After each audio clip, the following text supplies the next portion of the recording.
I had my doubts when McTominay started. I'm still not completely sold on him, but I can see that the manager puts a huge amount of trust in him. He rarely loses the ball. He looks composed. He's efficient. He does exactly what his boss asks of him. So you can see why he's getting picked. Yeah, there was a bit of talk after the game about McTominay. Jose Mourinho almost issuing a smackdown to some supporters that had criticised McTominay early in the game after he opted to pass the ball backwards instead of trying to get the team going forward. And I thought, Andy, and maybe give us your thoughts on this, that the comments of Nemanja Matic after the game on McTominay were notable.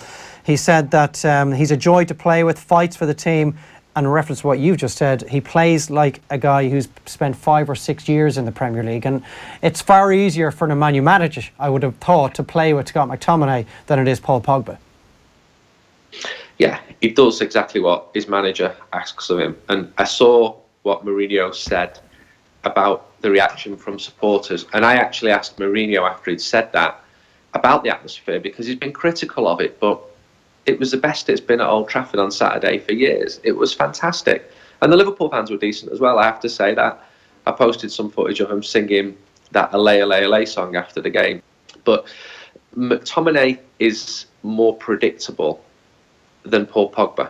That is a negative and a positive. And in Mourinho's eyes, it's a positive. So Pogba is a player who dares, who takes chances, who takes risks, who tries to beat a man. You're not really going to see that from McTominay, but you can see why that Jose Mourinho likes a player like that. Pogba's had illness. He's having his most difficult time since he joined Manchester United. There's not an issue between him and the manager. I know that for certain. But he needs to get his form back, he needs to be playing, and he needs to be standing out in games like Liverpool or Old Trafford. And he hasn't really had he hasn't really done that since joining Manchester United.